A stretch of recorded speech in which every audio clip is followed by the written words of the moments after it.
오늘은 우리 연말과 연초 잠시 내려놨던 베드로전서 강해를 계속 이어서 하려고 합니다. 오늘은 베드로전서 강해 16번째 시간으로 5장 1절로 4절 말씀을 통해 영광에 참여하는 믿음이 되게 합시다 라는 제목으로 말씀을 전하며 오늘 우리에게 주실 은혜를 함께 풍성하게 받고자 합니다. 사도 베드로는 이 서신을 이제 5장에서 마감하면서 머지않아 불같은 고난에 직면할 교회를 향해서 교회의 공동체가 가져야 할 자세에 대해서 강력하게 권면하며 이 서신을 마감을 합니다. 오늘과 다음 주일에 이어서 보면서 이제 베드로 전서를 마치려고 합니다. 교회가 바로 서지 않고서는 머지않아 닥칠 환난의 바람을 이겨낼 수 없다는 생각 때문에 사도 베드로는 마지막으로 교회 공동체를 향해서 권면을 하고 있는 것입니다. 1절을 보십시오. 내 중 장로들에게 권하노니 나는 함께 장로된 자요 그도의 고난의 증인이요 나타날 영광에 참여할 자니라. 여기서 장로라는 호칭은 오늘 현대교에서 말하는 장로를 가리키는 말이라기보다 교회의 목양을 책임지고 있는 초대교회의 지도자들을 가리키는 일반적인 명칭입니다.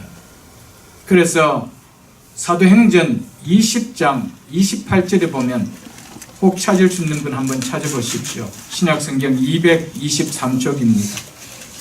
신약성경 223쪽에 사도행전 20장 28절에 보면 여러분은 누구를 이야기하냐면은 그 17절에 보면은 바울이 밀레도에서 사람을 에베소로 보내어 교회 장로들을 청하니라고 하고 있죠. 그 앞절에 보면은 바울이 오순절까지 예루살렘에 도착하려는 바쁜 일정 때문에 밀레도에서 에베소까지는 거리가 그리 멀지 않은 거리임에도 불구하고 자신이 3년간 눈물로 사역했던 그 에베소에 들리지 못하고 대신 자신이 머물고 있는 밀레도로 에베소 교회의 장로들을 청하여 고별 설교를 하며 권면하기 위해서 청하고 있는 그 말씀입니다. 그래서 여러분은 저 교회의 장로는 이 말이죠. 자기를 위하여 또는 온 양떼를 위하여 삼가라, 즉 잘 살펴십시오 이 말입니다. 성령이 그들 가운데 여러분을 누구로 삼았다라고 이야기합니까? 감독자로 삼고 이 장로들을 감독자로 삼았다라고 이야기하죠. 삼고 하나님이 자기 피로 사신 교회를 보살피게 하셨느니라. 장로가 누구라는 겁니까? 하나님이 자기 피로 사신 교회를 보살피도록 세운 감독자를 말합니다. 즉 교회의 지도자를 말하고 있다는 것이죠. 오늘날로 말하면 목회자를 말하고 있습니다. 이처럼 사도 베드로가 말하고 있는 장로는 교회의 지도자들, 즉 오늘날로 말하면 물론 장로님들도 포함되겠지만은 목회자들을 일컬는 말이라고 보시면 되겠습니다. 소아시아 여러 지역에 흩어져 있는 교회들은 장로들, 즉 교회 지도자들에 의해서 목양이 되어지고 있었습니다. 이런 장로들에게 너희 중 장로들에게 권하노니라며 사도 베드로는 베드로 서신을 마감을 하면서 먼저 교회의 지도자들에게 권면을 하고 있습니다. 사도 베드로는 이들에게 자신을 나와 함께한 장로된 자요 그도의 고난의 증인이요 나타날 영광에 참여할 자니라고 말하며 권면을 하고 있다는 것이죠. 베드로는 교회 지도자들인 장로들 향하여 먼저 함께 장로된 자라고 말하고 있습니다. 이것은 자신의 사도적 권위를 주장하여 장로들을 훈계하고자 하려고 하는 말씀이 이 권면이 아니라는 것이죠. 자신도 여러분과 같은 동력자인 장로로서, 즉 여러분의 입장을 충분히 이해하고 공감하고 있는 사람으로서 권면을 한다라고 이야기하고 있는 것이죠. 참 지혜롭게 사도 베드로는 이렇게 권면하고 있습니다. 두 번째는 사도 베드로는 자신을 그도의 고난의 증인이라고 말하고 있죠. 이 의미는 단순히 그도의 고난을 눈으로 목격한 그도의 고난에 대해서 전하는 자라고 이야기하는 말이 아닙니다. 내가 예수님이 어떻게 고난을 받는지 내가 목격한 그 목격을 내가 전하는 자라, 이런 이야기가 아니라는 것이죠. 나도 그도를 증거함으로써 그도의 고난에 동참하고 있는 자라는 이 말입니다. 내가 예수 그도를 전함으로 말미암아 받는 내게 고난이 있다는 것이죠. 그 고난으로 말미암아 그도의 고난에 함께 동참하고 있는 자라고 그렇게 이야기하고 있다는 것이죠. 여러분 또한 왜 고난에 동참하고 있는 자라는 겁니까? 그도의 십자가의 고난을 전하다가 고난당하는 자가 아니냐. 그러므로 믿음을 잃지 말고 힘을 내라는 겁니다. 여러분만 고난당하고 있는 것이 아니라 나도 그 고난에 동참하고 있는 자라는 것이죠. 그래서 소아시아까지 고난이 닥친다 하더라도 그 믿음 잃지 말라라는 것입니다. 예수 그리스도의 십자가의 고난을 전하는 그것 때문에 핍박이 온다 할지라도 그 고난을 당당하게 이겨내라고 권면하면서 한 이야기라는 것이죠. 그러면서 세 번째로 베드로는 자신을 무엇이라고 또 말합니까? 장차 나타날 영광에 참여할 자니라고 하고 있죠.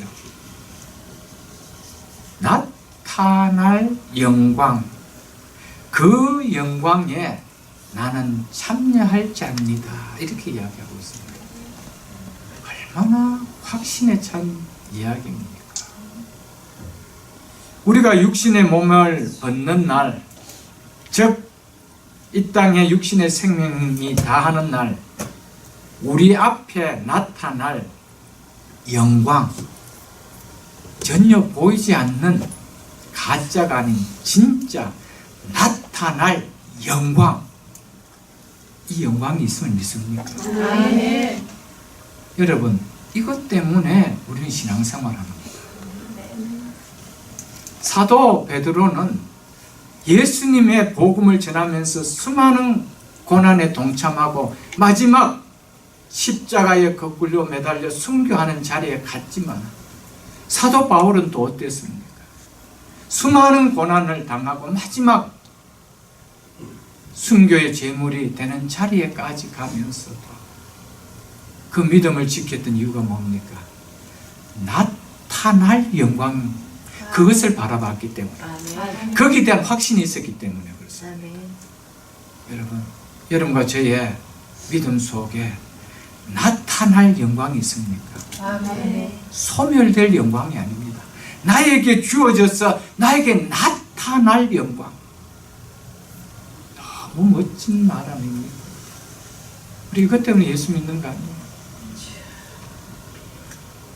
다른 사람은 이 세상의 영광 때문에 나타날 영광 다 버리고 살잖아요. 여러분, 나타날 영광을 보는 사람은 세상의 영광 내려놓습니다. 왜냐하면 그 영광은 풀의 꽃과 같이 시드는 거기 때문에. 여러분, 그래서 10절에 보면은 이 영광은 영원한 영광이다. 영원한 영광. 이 영원한 영광, 이것이 우리에게 나타날 것을 확실히 믿는 자들은요, 이 땅의 영광 그렇게 안 부러워합니다. 그것 때문에 영원한 영광 버리는 그런 어리석은 신앙생활 하지 않는다는 것이죠. 예수 그리스도 안에서 부름을 받은 모든 성도들은요, 그리고 이 믿음을 끝까지 지키는 성도들은 예외 없이 이 영광을 잠시가 아닌 영원히 누리도록 우리에게 주신다는 것이죠. 누구만 이 영광을 누릴 수 있습니까? 영원한 생명을 가진 자만이 영원한 영광을 누립니다. 아멘. 영원한 생명이 없는 자는 절대로 영원한 영광 속에 들어가서 이 영광을 누릴 수가 없다는 것이죠. 10절을 보십시오. 모든 은혜의 하나님 곧 그리스도 안에서 너희를 부르사 자기의 영원한 영광에 들어가게 하시니가. 이 말씀은 다음 시간에 또 상세하게 말씀을 전하기 때문에 중심만 제가 이야기하겠습니다. 우리 하나님께서 우리 하나님 어떤 하나님이라고 이야기하고 있습니까? 자기의 영원한 영광에 들어가게 하신 하나님이라고 이야기합니다. 우리를 어디로 인도하신대요? 자기의 영원한 영광에. 그분 당신 자신이 영원하신 분이기 때문에 그 나라는 영원한 나라. 우리가 이 땅에 7, 80 사는 이런 나라가 아닙니다. 7, 80을 살아도 늘 염려와 근심과 걱정과 두려움과 아픔과 속상함과 이런 속에 사는 세월이 아니라는 것이죠. 영원히 사는 것. 그것은 다시도 사망이 없고 아픔과 애통하는 것과 고가는 곳이 없는 희락만 있는 곳이라고 성경은 이야기하고 있습니다. 왜냐하면 그 나라의 주인은 희락을 가지신 그분이고 영원한 생명을 가지신 그분이기 때문에 그렇다는 것이죠. 여러분. 그래서 2장 중반절도 2장 9절 중반절도 한번 보십시오. 2장 9절 중반절도 보십시오. 이는 너희를 어두운 데서 불러내어 어디에 들어가게 하시니라고 이야기합니까? 그의 기이한 빛에, 즉 하나님의 영광을 그의 기이한 빛이라고 이렇게 표현했습니다. 그곳에 들어가게 하시니. 여러분, 우리는 이곳에 들어가는 자입니다. 들어갈 것이 아니고 이미 들어간 자입니다. 그렇기 때문에 때가 되면 뭐 할 뿐입니까? 나타날 뿐입니다. 여러분, 비행기를 티켓팅하면요, 이미 비행기를 탔는 것과 다름이 없는 자죠.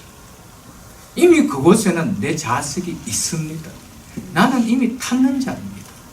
여러분, 예수 그리스도를 믿는 순간에 사망에서 생명으로 옮겨졌느니라 믿으십니까? 아멘. 여러분, 이미 옮겨졌습니다. 이미 우리는 그 귀한 빛에 들어간 자입니다. 들어간 자이기 때문에 우리에게 뭡니까? 나타난다는 것이죠. 주어지지 않는 자에게는 절대로 나타날 수 없는 것이죠. 베드로는 마지막 권면 안에서 이제 머지않아 소아시아에도 로마와 같이 똑같이 네로의 핍박이 닥칠 그들을 향해서 장차 나타날 영광에 참여한 자가 권하니까 너희들도 그 함께 그곳에 나타날 영광에 참여하는 자가 되어라고 권면하고 있다는 것이죠. 저도 동일하게 여러분들에게 권면합니다. 저 나름대로 꿈이 있었던 꿈들을 다 내려놓고 이 길을 갈 수 있었던 것은 이 영광을 받기 때문입니다. 이 영광을 받기 때문입니다. 영적인 눈으로 바라봤기 때문에. 그래서 여러분에게 권합니다. 나타날 영광에 함께 동참하기를 주의 이름으로 축복합니다. 아멘. 여러분, 우리가 아무리 교회 생활하고도 이 다음에 이 나라에 함께 하지 못한다면 너무 가슴 아플 일 아니겠어요? 그래서 로마서 8장 18절에는 이렇게 사도 바울이 이렇게 이야기했습니다. 생각하건대 현재의 고난은 장차 우리에게 똑같이 이야기합니다. 나타날 영광과 비교할 수 없도다. 아멘. 아멘. 사도 베드로도 그렇게 이야기하고요. 사도 바울도 동일하게 나타날 영광이라고요. 여러분과 저에게 이제 머지않아서 이 영광은 그대로 나타납니다. 이 땅에 육신의 눈을 감고 우리의 심장이 머무는 그런 순간 우리에게 나타나는 것은 영광입니다. 영원한 영광입니다. 그것이 우리의 눈앞에 그대로 펼쳐진다는 것이죠. 그래서 예수 믿는 것 때문에 잠시 당하는 그 고난 두려워하지 말라라는 거예요. 사도 바울도 동일하게 로마 교회를 향하여 편지합니다. 이제 얼마 있지 않아 그곳에 임박해 오는 핍박을 있음을 사도 바울은 예감하고 로마로 편지를 씁니다. 현재의 고난은 장차 우리에게 나타날 영광과 좋게 비교되지 않기 때문에 그 어떤 핍박이라 할지라도 잠시 당하는 고난입니다. 그 잠시 영화를 누리기 위하여 편안함을 누리기 위하여 나타날 영광 버리지 말라라고 로마서를 기록한 겁니다.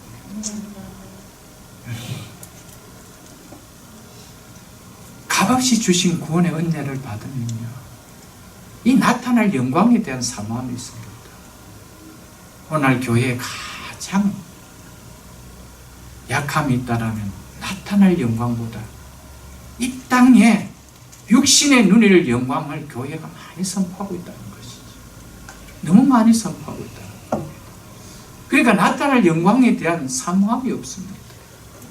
어떻게 하든지 이 땅의 영광을 더 많이 누리다가 예수의 이름으로 누리다가 맛보다가 전능하신 하나님의 능력으로 맛보다가 때가 되면 그냥 가고 싶은 그 나라. 전 그 정도밖에 안 힘들어요. 그러니까 세상에 예수 믿는 것 때문에 고난을 당하면서 예수 믿으려고 하는 사람이 있나요? 다 넓은 길로 가면서 나타날 영광이 있다라고 바라보는 예수 믿고 있습니다. 정말 그럴지 안 그럴지 눈을 감을 때는 본인들이 알겠지.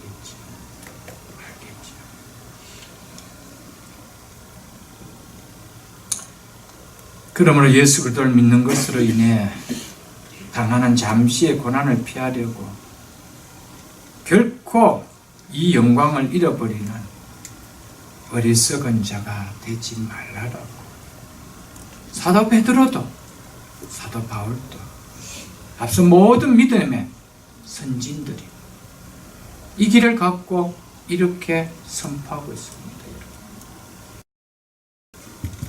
히브리서 12장에서는 여기 대한 증인들이 구름대같이 허다하다라고 이야기했어요.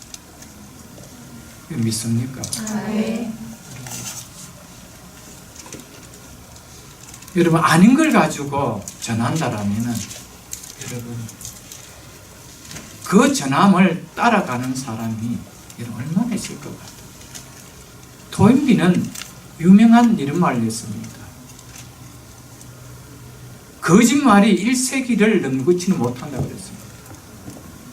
사기꾼이 1세기를 못 간다라고 이야기했습니다.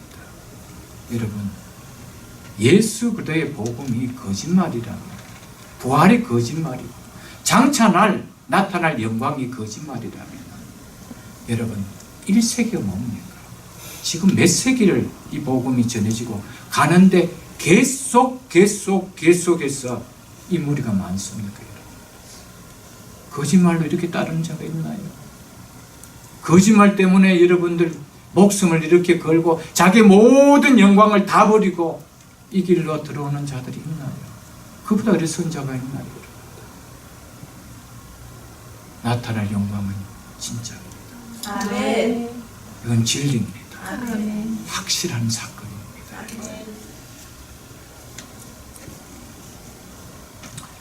그래서 오늘 본문 앞에 4장을 한번 보십시오. 4장 13절도 사도 베드로는 이렇게 이야기하고 있습니다. 너희가 그리스도의 고난에 4장 13절입니다. 너희가 그리스도의 고난에 참여하는 것을 어떻게 하래요? 피하려고 합니까? 즐거워하라고 합니까? 즐거워하라고 이야기하죠. 왜요? 이는 그의 영광을 나타내실 때 너희도 즐거워하고 기뻐하게 하려 합니다. 아멘. 우리에게 나타날 영광이 있기에 그 영광 때문에 그도의 고난에 동참하는 것, 예수 믿는 것 때문에 당하는 고난이 있다는 것이죠. 그거 피하지 말라는 거예요. 그거 피해서 육신적으로 잠깐 안락을 누린다고 할 때 장차 영광에서 함께 즐거움과 기쁨을 누릴 것을 여러분 다 잃지 않느냐. 잠시 즐거움 때문에 영원한 영광과 즐거움을 잃지 말라는 거예요. 이것이 베드로전서의 핵심적인 메시지입니다. 여러분. 오늘날 베드로전서는 편하게 살고자 하는 예수 믿고자 하는 성도들에게는 참으로 부담되는 메시지입니다.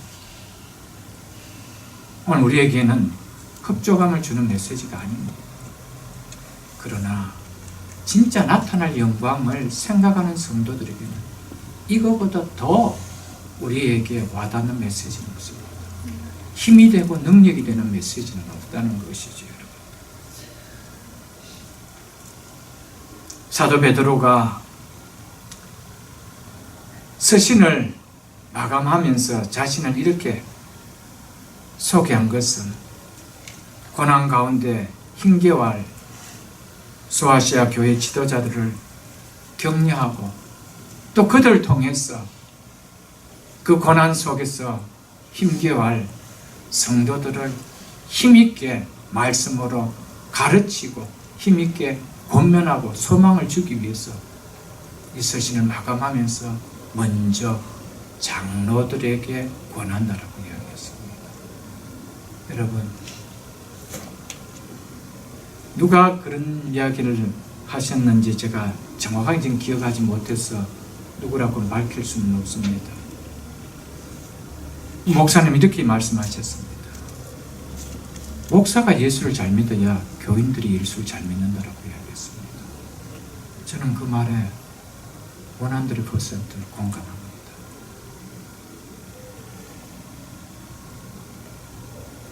목사가 예수를 잘 믿어야 성도들이 잘 믿어요. 목사가 예수를 날라리같이 믿으면 성도 날라리같이 믿습니다. 틀린 말입니까? 여러분, 교회 지도자들이 예수를 잘 믿어야 돼요. 말씀을 잘 믿어야 돼요. 그래서 교회 장로들에게, 교회 지도자들에게 내가 먼저 권면한다라 얘기하고 있다는 것이죠. 여러분들, 사랑하는 성도 여러분, 아무쪼록 예수 잘 믿으십시오.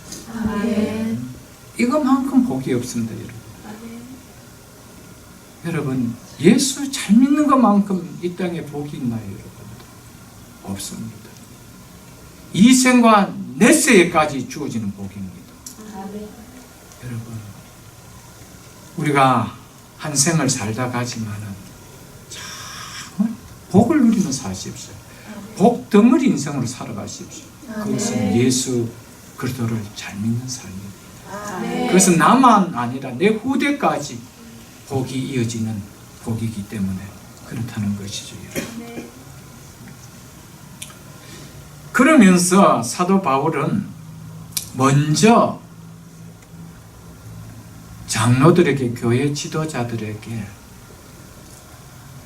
너희들이 예수를 잘 믿어야 이 핍박을 이겨낼 수 있고, 너희들이 먼저 말씀 위에 서야 이 지체들이 이 고난 가운데 설 수 있으니까 내가 너희에게 먼저 권한다라면서 먼저 이렇게 권합니다. 너희 중에 있는 하나님의 양무리를 치되 억지로 하지 말고 하나님의 뜻을 따라 자원함으로 하며 더러운 이득을 위하여 하지 말고 기꺼이 즉 기쁜 마음으로 하며 이렇게 고면했습니다. 이것이 교회가 힘든 상황이 닥치면 닥칠수록 그런 환경이 접하면 접할수록 교회의 지도자가 취한 첫 번째 모습이 이 모습이라는 겁니다. 교회가 힘들면 힘들수록 목회자는 정도로 가야 된다는 겁니다. 성도들의 비율을 맞추고 마음을 맞춰서 그렇게 하면 안 된다는 겁니다. 함께 죽는다는 것이죠. 그럴수록 어려울수록 교회가 힘들고 교회가 어려울수록 세상에 환란이 바람이 불어올수록 목회자는 더 말씀의 정도를 걸어가야 된다는 것이죠. 교회 지도자와 교회 지도자인 목회자는 자신의 사명을 분명히 하는 자세를 잃어서는 안 된다는 겁니다. 목회자가 목회자의 사명을 잃어버리면 환란이 닥칠 때 성도는 여지없이 무너집니다. 그래서 곧 닥쳐올 네로의 핍박을 감지한 베드로가 교회 지도자인 장로들에게 권면하고 있다는 것이죠. 그러면서 너희 중에 있는 하나님의 양무리를 치되, 성도를 사도 베드로는 무엇에 비유하고 있습니까? 양에 비유하고 있죠. 그렇다면 교회 지도자인 목회자는 무엇이라는 겁니까? 양의 무리를 치는 목자라는 것입니다. 이것은요, 교회 지도자에게 맡겨진 책임이 얼마나 소중하고도 중요한지를 사도 베드로가 이야기해 주고 있는 것입니다. 내가 맡은 일이 소중하고 중요한 것을 깨닫지 못하면은 아무렇게나 할 수 있습니다. 여러분, 그러나 내가 맡은 일이 얼마나 소중하고 중요한 일이라면은 목숨을 겁니다. 그래서 뭐 영화나 어떤 우리 드라마나 뭐 우리 실질적으로 있었던 우리 역사적인 사건들도 보면요, 전쟁 났을 때 저 고지를 뺐으면은 우리 아군에게 얼마나 중요하다라는 사실을 알 때는 직접 폭약을 몸에 안고 들어가지 않습니까? 그래서 저 고지를 내가 차지할 수 있는 소명을 내가 받았다는 이 소명이 얼마나 중요하다는 것을 알면은 가다가 폭약을 넣고 도망하는 병사는 없습니다. 목회자 똑같습니다. 맡겨진 사명이 얼마나 소중하고 중요한지 당신들은 깨달으라는 거예요. 그걸 이야기하고 있습니다. 그런데 이 양무리가 누구의 양무리래요? 너희들의 양무리가 아니고 누구의 양무리래요? 하나님의 양무리라고 하고 있죠.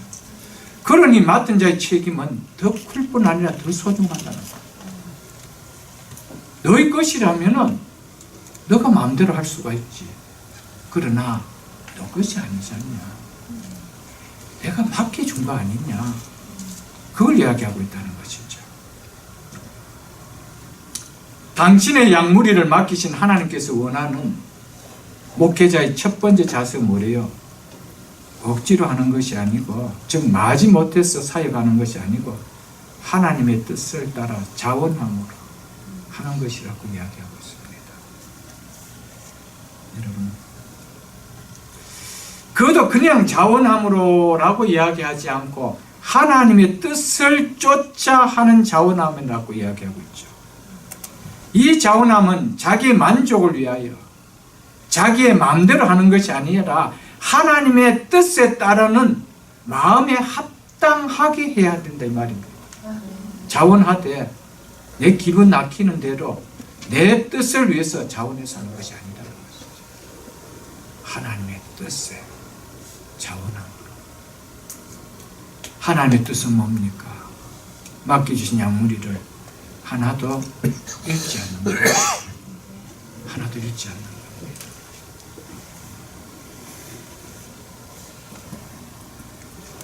그 양무리를 치려면은 억지로 해서는 안 된다.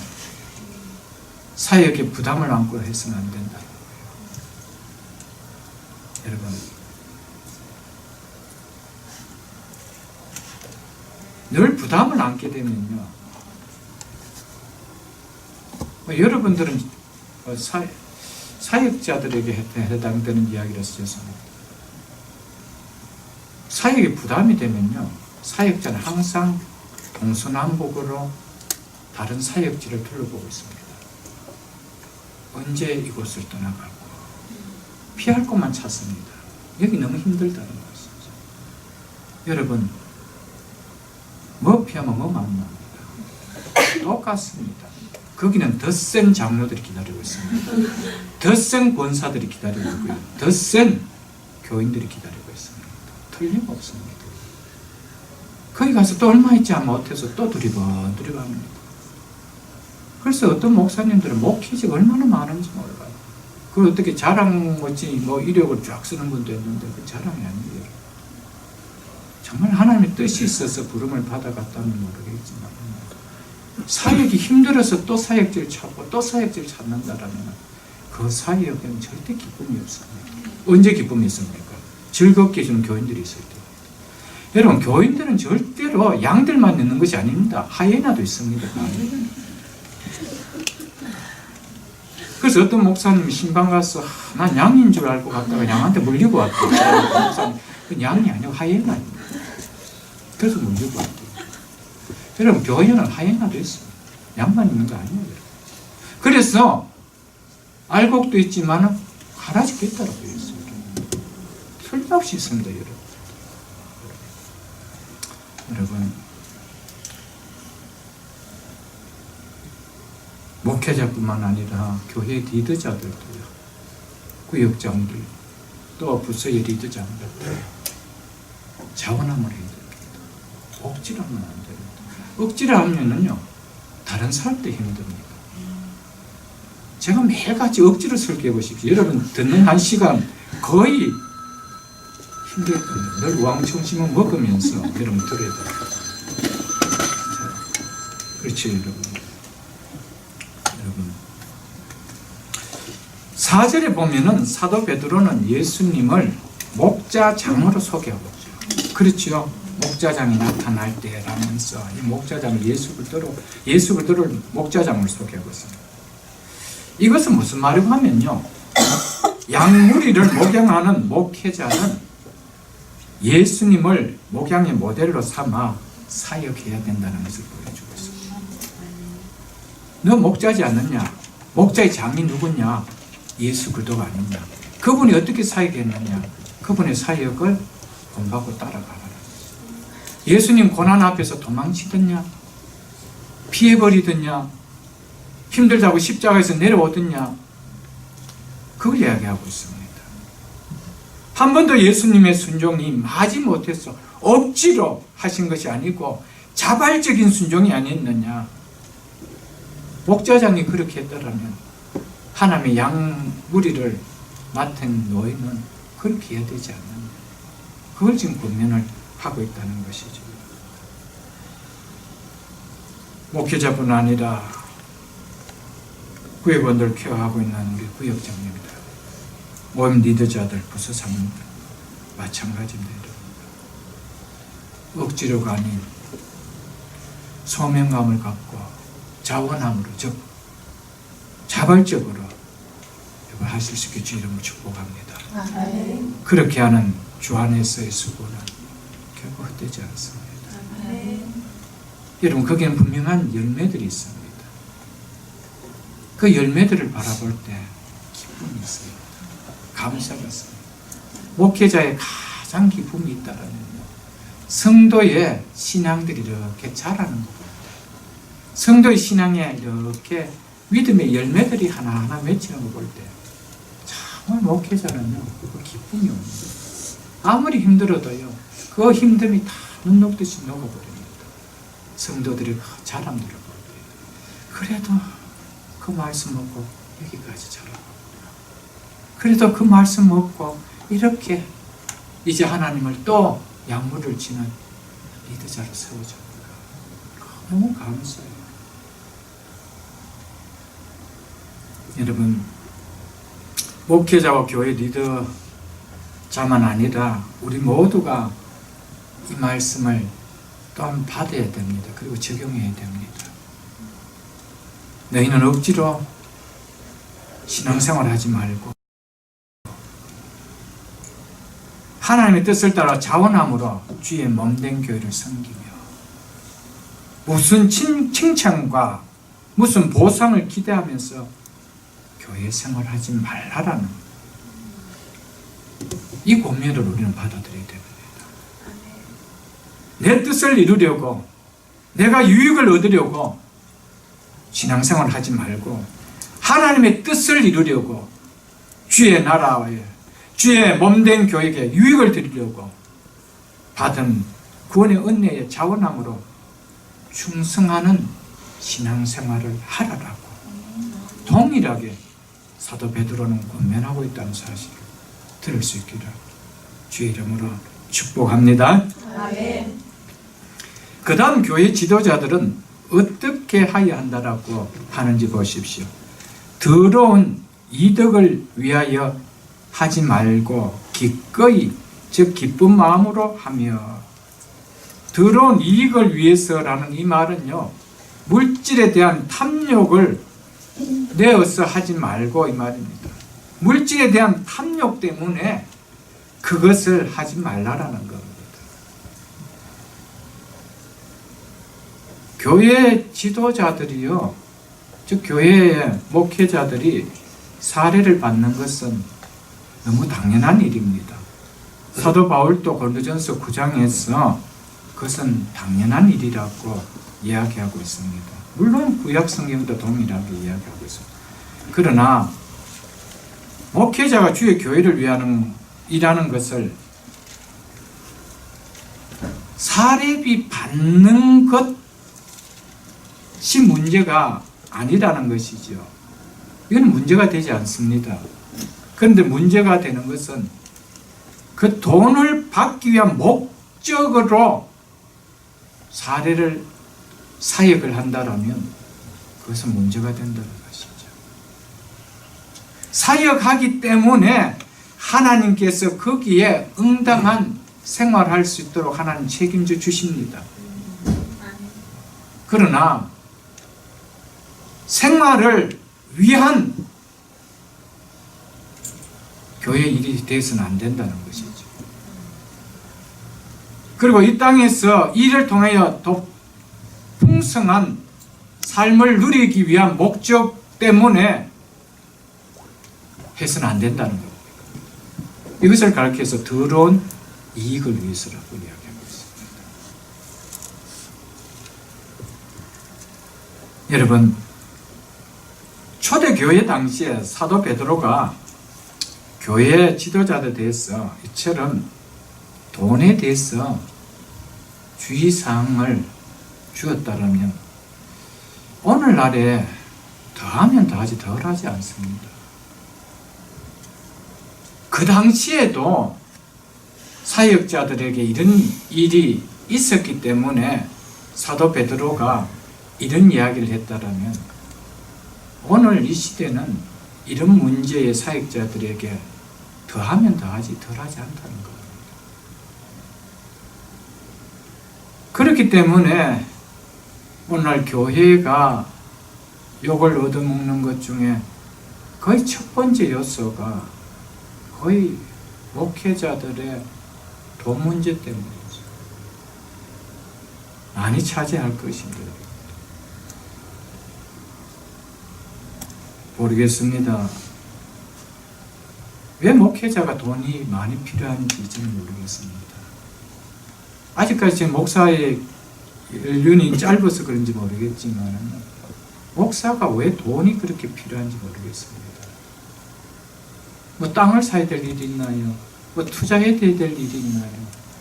그 돈 가지고 영원한 나라에 가져가기 위함인가요? 자식들 주기 위함인가요? 모르겠습니다. 여러분, 목회자는요, 하나님 한 분 계시면 만족합니다. 그분이 모든 것을 책임져 주십니다. 저도 이 부분에서 앞으로 자유할지 못할지 모르겠지만 여러분 기도 많이 해주십시오. 정말 하나님 한 분만으로 만족하고 사도 바울이나 사도 베드로처럼 나타날 영광 오직 그거 하나 붙들고 거기에서 줄 하나님의 상급 바라보고 그렇게 하다 가는 거 그것이 기쁨이 아닐까요? 그렇다고 해서 여러분 우리 목사님 굶어 죽도록 그렇게 해도 된다 생각하시면 안 됩니다. 물론 하나님 채워주시지만 무엇보다 교회 지도자들은요 물질에 대한 탐욕에 끌리는 혹은 사욕에 대한 욕심에 끌리는 유혹을 이겨내지 못하면 세상적으로는 사역에 성공했다라고 이야기할지 모르겠지만 하나님 보시기엔 결코 성공한 사역은 못 됩니다. 하나님은 숫자를 가지고 따지시는 분이 절대 아닙니다. 그건 우리 분명히 깨달아야 됩니다. 숫자를 따지고 원했다면 하나님은 무리를 택하지 12명을 택하지 않았습니다. 근데 무리를 다 보내버렸습니다. 12명만 잡았습니다. 소아시아 7교회 중에 가장 능력이 부족했던 사회적으로 성도의 모든 상황들이 연약했던 빌라델피아 교회를 제일 칭찬했습니다. 사회주였다면 라우디게아 교회를 칭찬해야 되겠죠. 그렇게 하지 않았다는 겁니다. 우리는 자꾸 뭔가 세상의 기업과 똑같이 숫자를 가지고 뭔가를 드러내려고 하고 있습니다. 목회자가 어떤 위치에 있고 무엇을 누리고 있고 무엇을 타고 있고 무슨 곳에 살고 있고 이것을 가지고 세상에 그런 리더자와 다를 바가 없이 그렇게 하는 모습들을 참 많이 볼 때가 있죠. 저는 하나님께 참 감사합니다.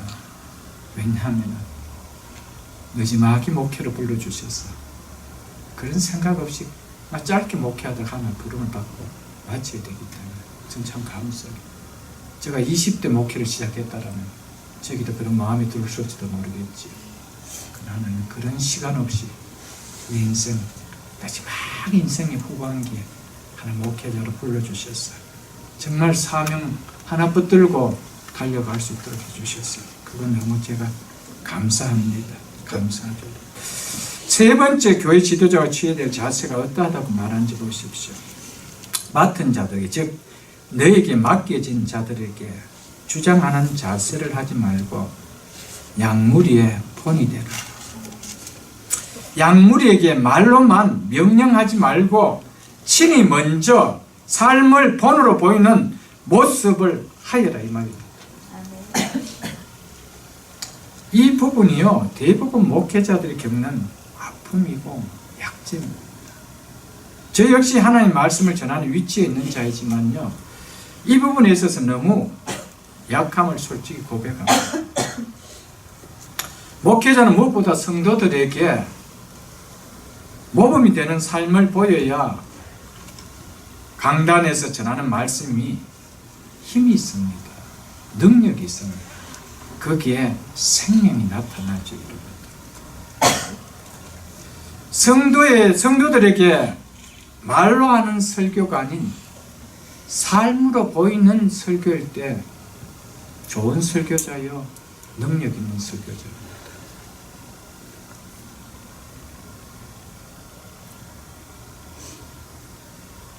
워치만이라는 중국의 믿음의 형제가 이런 이야기를 했습니다.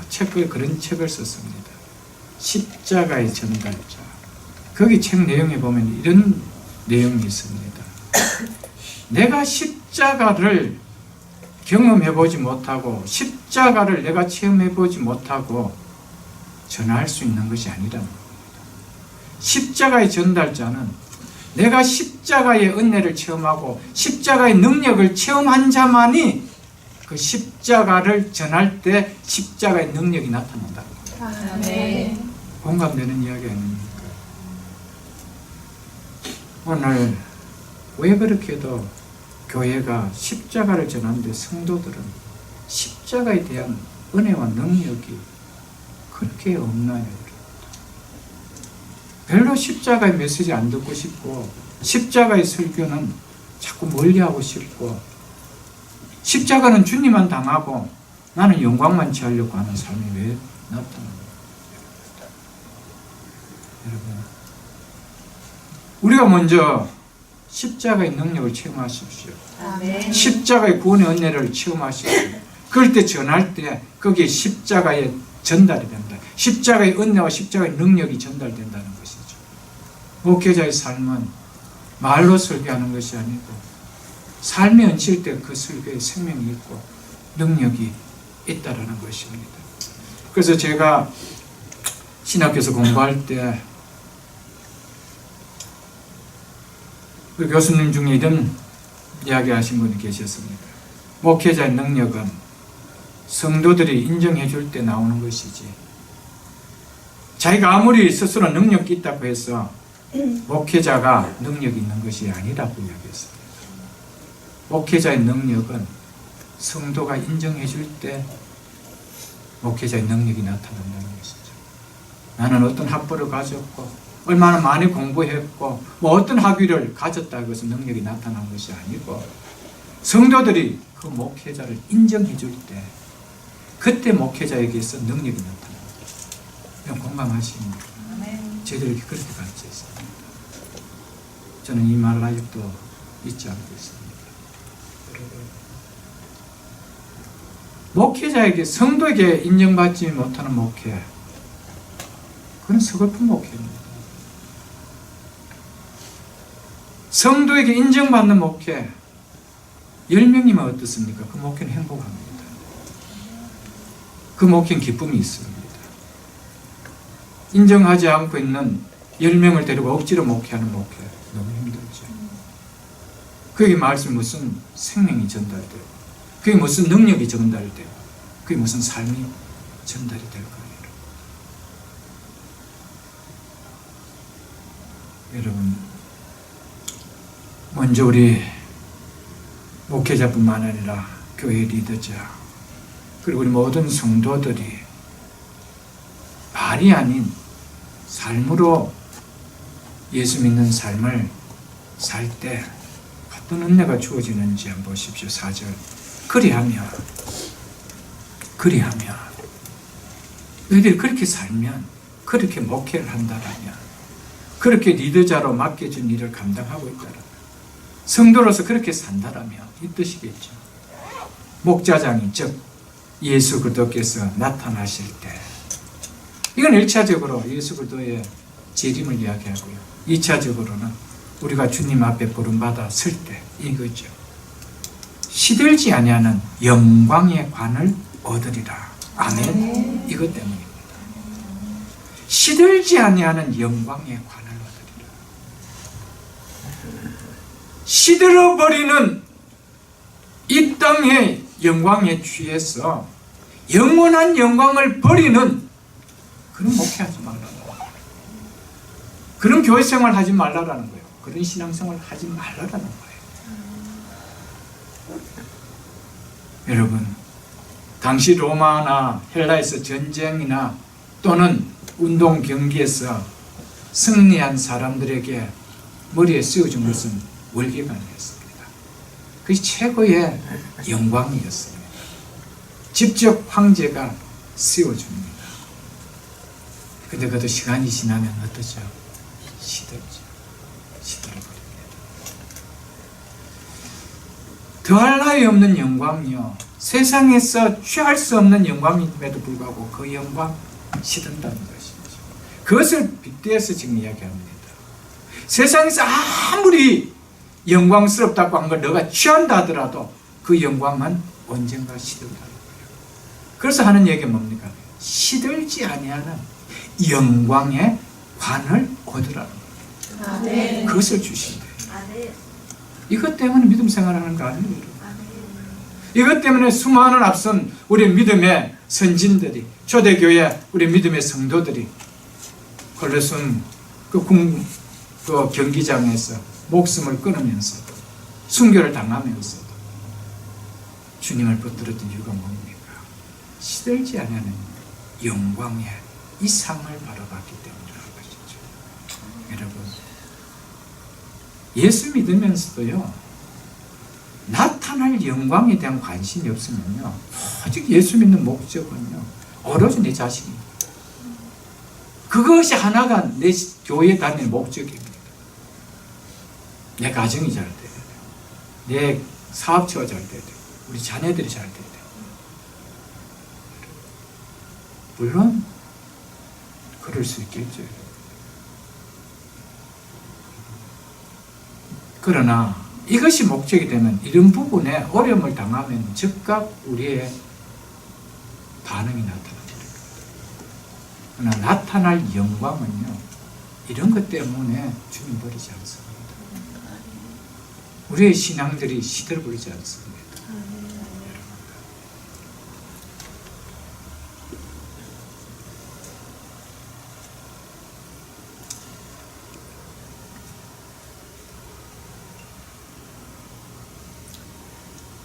여러분, 억지로 신앙생활하고요, 하나님의 뜻인 주의 나라와 주의 의를 위함이 아니라 내 뜻을 위해, 내 의를 나타내기 위해 교회 생활하는 것이 여러분들 바른 믿음이 되어질 수 있을까요? 그리고 이런 믿음 생활을 하는 자에게 시들지 않는 영광의 관이 이 땅의 생을 마치는 날 주어질까요? 주어지지 않습니다. 오늘 말씀을 여러분 잘 들으셔야 돼요. 우리의 신앙에 거울들을 벗어야 됩니다. 가짜들을 벗어내야 돼요. 쏟고 신앙생활을 하고 있는, 쏟고 의에 오신 것처럼 믿고 있는 것을 벗어내야 돼요. 값없이 받은 구원의 은혜 때문에 자발적인 주를 위한 섬김이 아닌 마지못해서 하는 수동적인 믿음 생활을 하는 자에게 시들지 아니하는 영광의 관이 주어질까요? 오늘 말씀을 봤을 때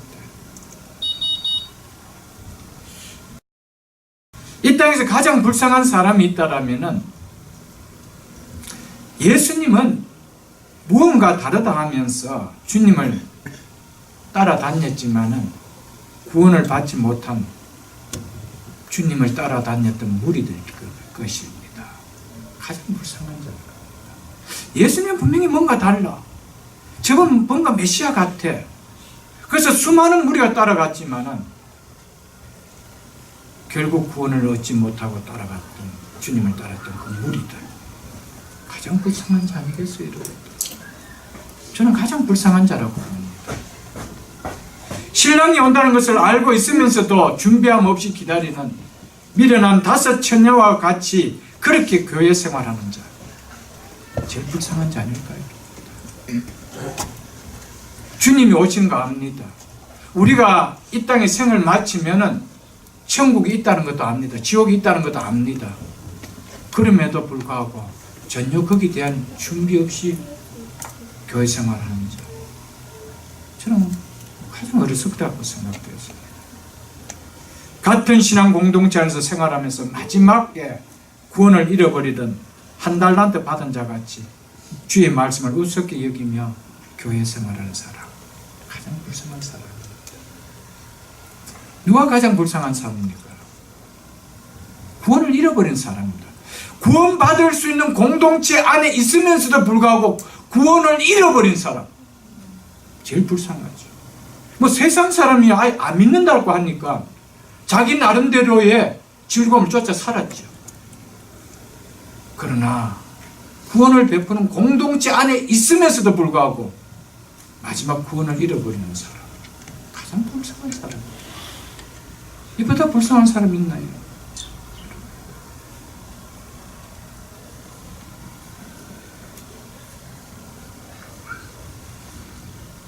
여러분, 월계가는 전쟁이나 운동 경기에서 싸워서 이긴 자에게 주어진 하나님의 상입니다. 영광의 관도요, 믿음의 싸움을, 선한 싸움을 싸워 이긴 자에게만 주어지는 겁니다. 아멘. 이 사실을 우리 잃어버리면 안 돼요. 아멘. 여러분, 예수를 믿는다는 것은 결국 뭡니까? 싸울 수 있는 능력을 부어줬다 이 말입니다. 아멘. 그분이 누구십니까? 성령이죠. 성령입니다. 그런데 내가 못 싸운다는 말은 뭡니까? 그 싸울 수 있는 능력이 분 내 속에 들어오지 않았다는 증거입니다. 그 싸움이 없으니까 100점 100패지. 그게 무슨 관이 쓰여지?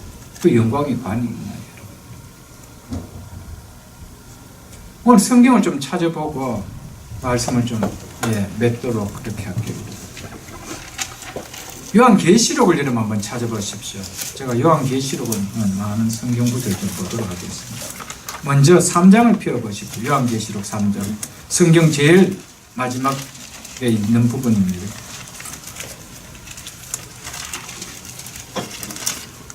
팔절을 제가 읽어드릴게요. 하나님께서, 주님께서 교회의 머리 되시고 주인 되시는 우리 주님께서 가장 칭찬을 아끼지 않았던 빌라델피아 교회에 하신 이야기입니다. 볼지어다 내가 내 앞에 열린 문을 두었을 때 능히 닫을 사람이 없으니 내가 너의 행위를 아노니. 우리가 어떤 믿음의 삶을 살고 있는지 그 주님은 다 아신다라고 하고 있지요. 너가 적은 능력을 가지고서도, 여기서 적은 능력이라는 것은 능력이 거의 없다라는 말입니다. 이 말은요, 그 지역에서 빌라델피아 교회 성도들의 신분이나 생활이나 지위 등이 외적 능력들이 변변치 못했다 이 말입니다. 보잘것없는 자들이었다 이 말입니다. 그런 그들이었지만은 신앙은 어땠대요? 내 말을 지키며 내 이름을 배반하지 아니하였도다. 어떤 상황 속에서도 주님을 모른다라고 부인하지 않았다라는 이 말이 내 이름을 배반하지 않았다 이 말입니다. 그래서 새 번역이나 공동 번역은 다 그렇게 번역을 해놨어요. 여러분, 돈이 많다고 천국 가는 거 아니에요, 여러분. 나 가난하기 때문에 지옥 가는 거 아니에요, 여러분. 뭡니까? 작은 능력을 가지고도 하나님의 말씀을 지키고 아멘. 어떤 상황 속에서도 나 주님 모른다고 부인하지 않는 삶을 사는 그들의 행위를 내가 안 돼요. 그러면서 10절과 11절을 보십시오.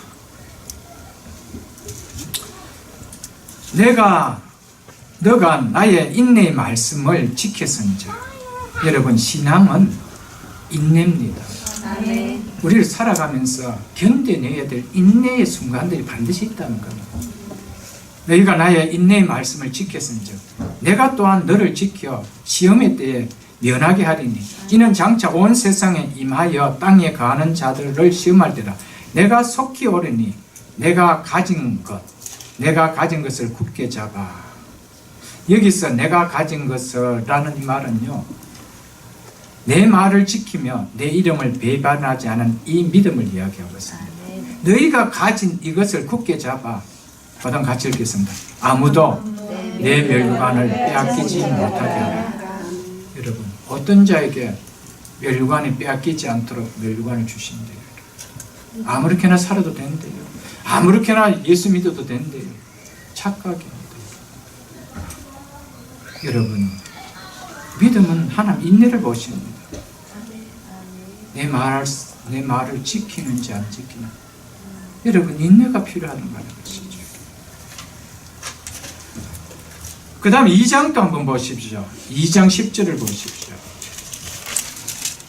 2장 10절도 보십시오. 너는 장차 받을 고난을 두려워하지 말라. 올지어다 마귀가 장차 너희 가운데서 몇 사람을 오게 던져 시험을 받게 하려니 너희가 10일 동안 환난을 받으리라. 여기서 10일 동안이라는 것은 문자적인 10일이 아닙니다. 우리가 장차 누릴 천국의 영원한 영광의 삶에 비하면은 이 땅에서 성도들이 받는 환난이 상대적으로 짧다라는 것을 이야기하는 것이지 이 문자적인 10일이 아닙니다. 환난을 받는데 어떻게 하래요? 내가 죽도록 충성하라.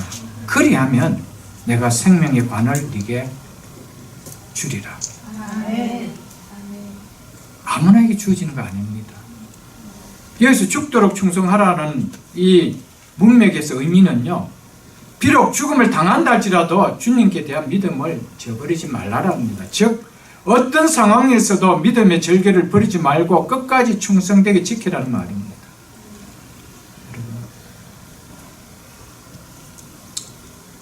그리하면은 목자장이 나타나실 때 시들지 않은 영광의 관을 준대요. 이제 장차 얼마 있지 않았어 이제 소아시아의 네로의 거센 폭풍의 환란의 바람이 불어닥칩니다.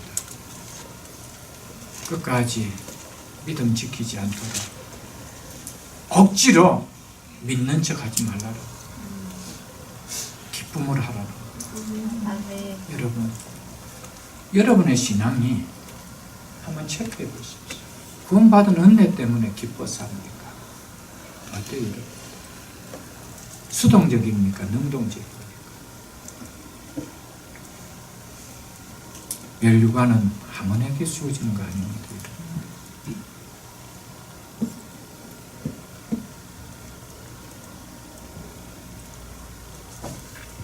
그래서 이건 제가 그냥 읽어드릴게요. 마태복음 7장 13절로 14절 보면은 제가 많이 인용했던 말씀입니다.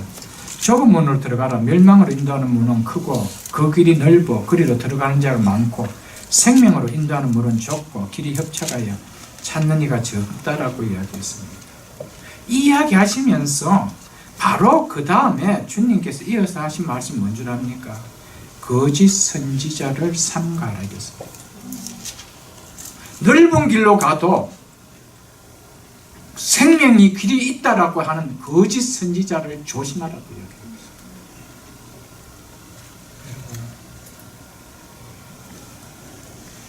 생명의 길은요, 생명의 멸류관은요, 영광의 멸류관은요, 좁은 길로 걸리지 않고 누릴 수 있는 거 아닙니다. 여러분 속지 마세요. 그거 속으면 안 돼요. 장로님 저렴 믿는데요. 장로가 바이블입니까, 여러분들? 목사님이 저렇게 이야기하면 목사가 바이블입니까? 성경이 무엇을 기록하고 있나요? 성경의 믿음을 가지십시오. 아멘. 믿음이 연약하면 연약할수록 자꾸 상대적으로 이야기합니다. 아닙니다. 믿음은 절대성입니다. 한 가지 기준밖에 없습니다. 상대적이 아닙니다. 얼마나 많은 사람들이요, 넓은 길로 큰 문으로 들어가도 생명의 문이 있고 생명의 길이 있고 멸망하지 않는다라고 선포하는 거짓 선지자들이 이 땅에 얼마나 많습니다. 실질적으로 복음은 그렇게 전하지 않지만 그 깊숙이 들어가 보면 다 그런 복음이라는 것이죠.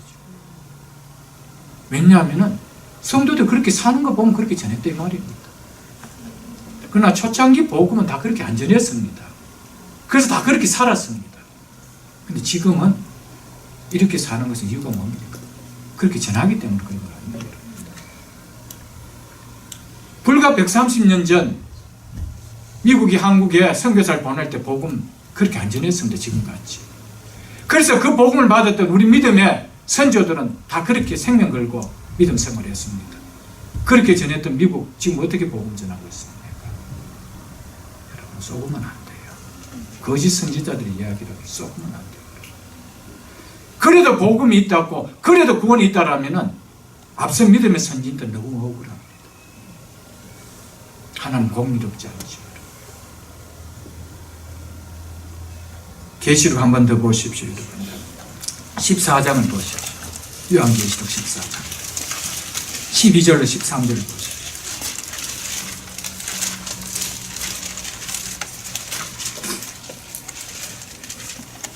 성도들의 인내가 여기 있나니 그들은 하나님의 계명과 예수에 대한 믿음을 지키는 자니라. 또 내가 들으니 하늘에서 음성이 나서 이르되 기록하라. 지금 이후로 주 안에서 죽은 자들은 복이 있도다. 주 안에서 죽은 자들, 주 안에서 죽은 자들이 어떤 자든지 보세요, 여러분들. 복이 있도다 하시며 성령이 이르시되 그러하다. 그들이 주 안에서 죽은 자들인데 그들이 수고를 그치고 쉬니니 이는 그들의 행한 일이 따름이라 하시더라. 이는 그들의 행한 일이 따라서 그들이 쉬고 있대요. 주 안에서 죽은 자들. 그들이 행한 일이 뭡니까? 그 앞에 있는 하나님의 계명과 예수 믿는 믿음을 지킨 행위, 이걸 이야기합니다. 거기에 결과로서 이들이 지금 뭐하고 있다는 겁니까? 주 안에서 쉬고 있다는 거예요. 천국에서 안식을 누리고 있다는 거예요. 여러분, 요한계시록은요, 극한 박해를 당하는 환난 속에서 있는 교회가 인내로 믿음을 지키도록 하기 위해서 기록해 놓은 책이 요한계시록입니다. 어떤 믿음이 진짜 믿음인지 가르쳐주는 책입니다. 언젠가 저 요한계시록을 한번 바이블 스터디를 할 겁니다. 여러분, 요한계시록은요, 정말 환난을 당하는 이때에 어떤 교회가 참 교회인지 그걸 보여주는 것이 요한계시록. 어떤 믿음을 갖는 성도가 참 성도인지 그걸 보여주는 거예요. 우리가 너무 쉽게 인용하는 말씀이 로마서 10장 9절입니다. 내가 만일 내 입으로 예수를 주로 시인하며 또 하나님께서 그 죽은 자 가운데 살린 것을 내 마음에 믿으면 구원을 얻으리라. 이것을 너무 오도하고 우리가 고백하고 믿고 또 가르치고 있다는 것이죠. 이것은요, 그냥 내 입으로 믿습니다 고백하는 거 아닙니다. 이것은 사도 바울이 지금 너희들 앞에 곧 어떤 상황이 펼쳐질 것을 예시하면서 예견하면서 주신 이야기입니다. 그런 상황이 올 때 예수를 반드시 주로 고백하라. 가이사가 주가 아니라는 거예요. 네로가 주가 아니라는 거예요. 누구만이 주라는 겁니까? 예수만이 주라. 정말 그분이 죽은 자 가운데 살린 것을 네가 믿는다라면 그분을 주로 고백하라는 거예요. 이 고백이죠. 오늘 우리가 같이 그냥 예수를 주로 고백하면 믿는다. 여러분, 그런 이야기가 이 말씀 아닙니다. 얼마나 우리가 이 말씀을 오도하고 너무 싸구려 같이 이 말씀을 고백하고 그렇게 믿고 있는지. 그러니까 예수를 믿는다라고 난 고백하고 있다는데 삶은 거의 안 믿는 사람과 동일하게. 믿음은 구원을 받습니다. 그러나 믿음의 정의가 뭔지를 바르게 세워야 된다고 제가 몇 번이나 이야기했지 않습니까? 그거 놓쳐버리면 우리는 영적 부도를 당하는 우리의 삶이 될 수가 있다는 것이죠. 1장을 여러분 한번 펴보시죠. 본문 베드로전서 1장을 여러분 한번 펴보시죠. 베드로전서 본문 1장 보고 제가 말씀을 맺겠습니다. 1장 7절 베드로전서 1장 7절 8절 제가 읽어드리겠습니다. 너희 믿음의 확실함아, 너희 믿음의 확실함아. 여러분과 제 믿음은 확실합니까? 여러분, 가짜 믿음은 절대로 드러납니다. 진짜 금인지 가짜 금인지 불이 넘으면 다 합니다. 너의 믿음의 확실함은 불로 연단하여도 없어질 금보다 불귀하다. 어떤 시련 앞에서도 뭐하지 않는데요, 요동치지 않는다 이 말이에요. 그런 믿음을 가진 그들에게 예수 그리스도께서 나타나실 때 칭찬과 영광과 존귀를 얻게 하실 것이다. 믿으십니까, 여러분? 어떤 믿음을 가진 자에게 우리 주님께서 칭찬과 영광과 존귀를 누리는 영원한 영광이 주어진다고 이야기하고 있습니까? 긴가 민가 믿음입니까? 아닙니다. 확실합니다. 확실합니다. 그래서 고린도전서 15장 2절에서 사도 바울은 이렇게 이야기했습니다. 너희가 만일 내가 전한 그 말을, 그 복음을 굳게 지키고 헛되이 믿지 않으면 그로 말미암아 즉 이 믿음으로 말미암아 구원을 받으리라. 아멘. 믿으십니까? 그렇게 이야기했습니다. 굳게 지키고 헛되이 믿지 않으면 이 믿음으로 말미암아 구원을 얻으리라. 여러분,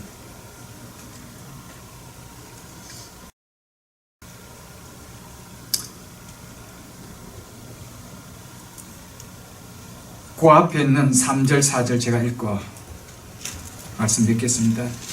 1장 3절 4절 보십시오. 우리 주 예수 그리스도의 아버지 하나님을 찬송한다.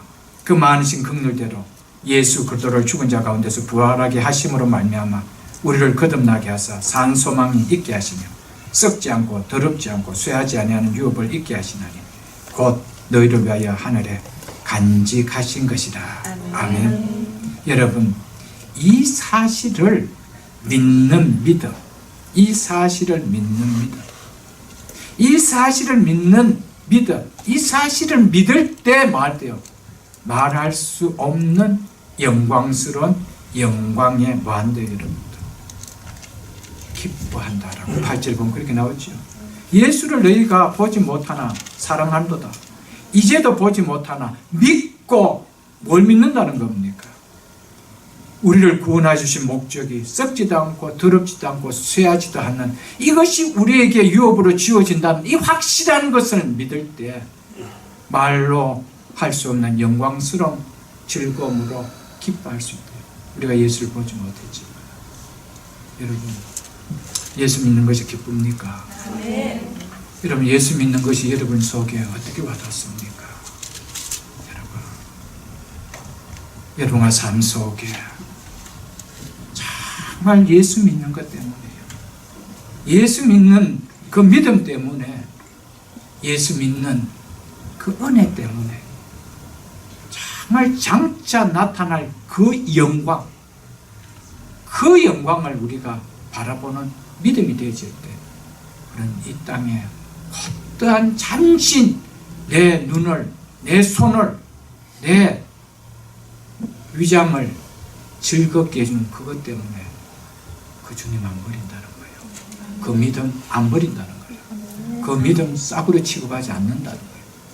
그들에게 주시는 축복이 영광의 관을 씌워주신다. 아멘. 이 복을 다 누릴 수 있는 우리 모든 성도들 될 수 있기를, 이 믿음을 다 가지는 우리 모든 성도가 될 수 있기를 주의 이름으로 축복합니다.